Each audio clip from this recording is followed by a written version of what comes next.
வேத வாசிப்பு. மார்க் எழுதின சுவிசேஷம் 1ஆம் அதிகாரம். தேவனுடைய குமாரனாகிய இயேசு கிறிஸ்துவனுடைய சுவிசேஷத்தின் ஆரம்பம். இதோ, நான் என் தூதனை உமக்கு முன்பாக அனுப்புகிறேன்.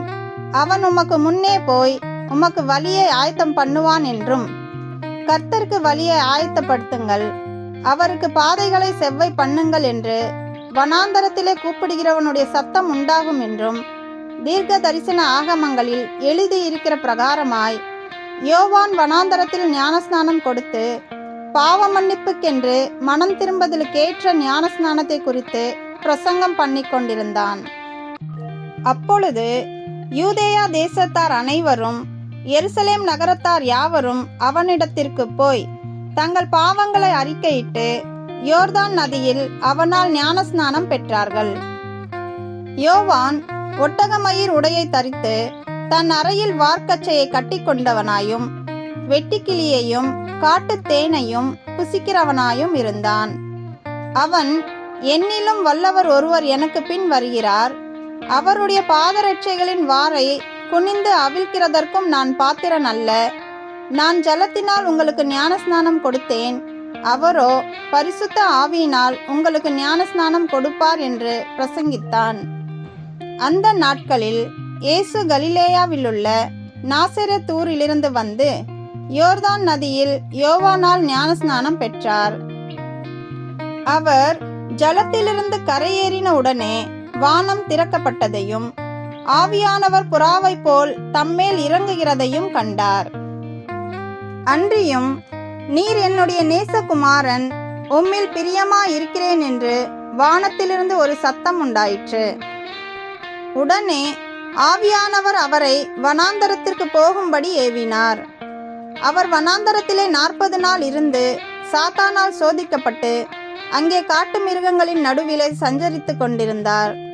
தேவதூதர்கள் அவருக்கு ஊழியம் செய்தார்கள்.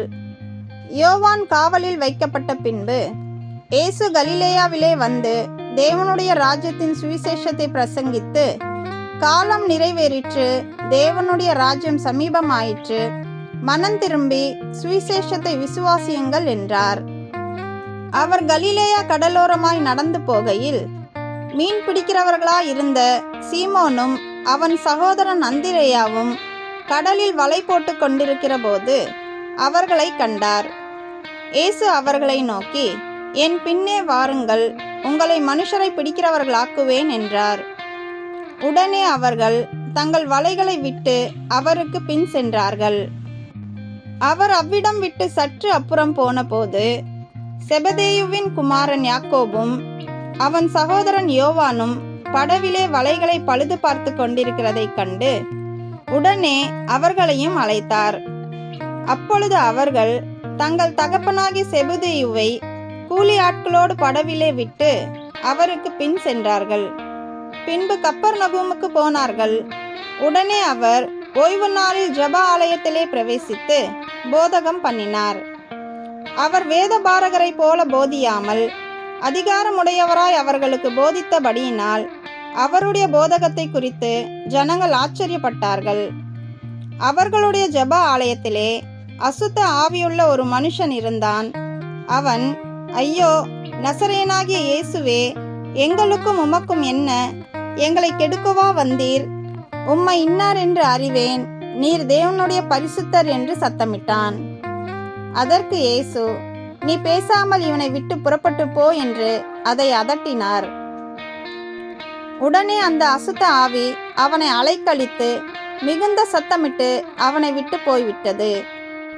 எல்லாரும் ஆச்சரியப்பட்டு, இது என்ன? இந்த புதிய உபதேசம் எப்படிப்பட்டது? இவர் அதிகாரத்தோடு அசுத்த ஆவிகளுக்கும் கட்டளையிடுகிறார், அவைகள் இவருக்கு கீழ்ப்படுகிறதே என்று தங்களுக்குள்ளே ஒருவரோடொருவர் சொல்லிக் கொண்டார்கள்.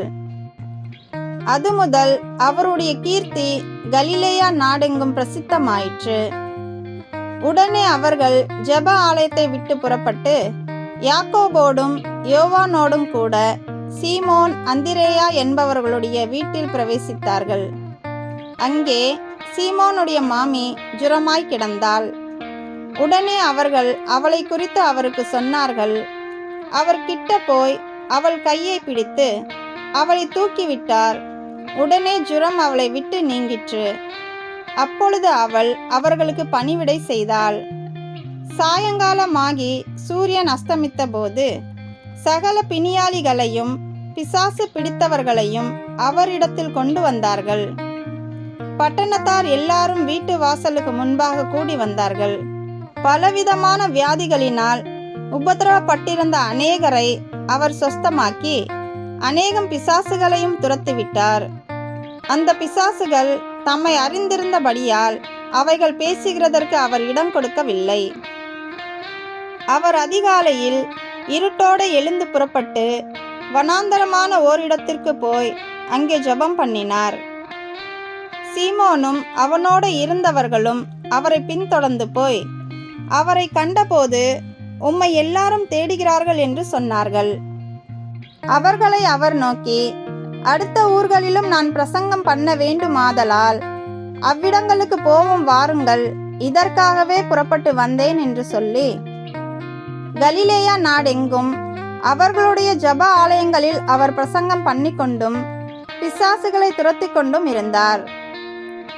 அப்பொழுது குஷ்டரோகி ஒருவன் அவரிடத்தில் வந்து அவர் முன்பாக முழங்கால் படியிட்டு, உமக்கு சித்தமானால் என்னை சுத்தமாக்க உம்மால் ஆகும் என்று வேண்டிக் கொண்டான். இயேசு மனதுருகி கையை நீட்டி அவனை தொட்டு, எனக்கு சித்தமுண்டு, சுத்தமாகு என்றார். இப்படி அவர் சொன்ன உடனே குஷ்டரோகம் அவனை விட்டு நீங்கிற்று. அவன் சுத்தமானான். அப்பொழுது அவர் அவனை நோக்கி, நீ இதை ஒருவருக்கும் சொல்லாதபடிக்கு எச்சரிக்கையாயிரு. ஆயினும் நீ போய் ஆசாரியனுக்கு உன்னை காண்பித்து, நீ சுத்தமானது நிமித்தம் மோசே கட்டளையிட்டிருக்கிறவைகளை அவர்களுக்கு சாட்சியாக செலுத்து என்று கண்டிப்பாய் சொல்லி உடனே அவனை அனுப்பிவிட்டார்.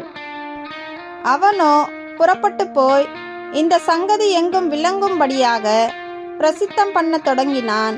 அதனால் அவர் வெளியரங்கமாய் பட்டணத்தில் பிரவேசிக்க கூடாமல் வெளியே வனாந்தரமான இடங்களில் தங்கியிருந்தார். எத்திசையிலும் இருந்து ஜனங்கள் அவரிடத்திற்கு வந்தார்கள்.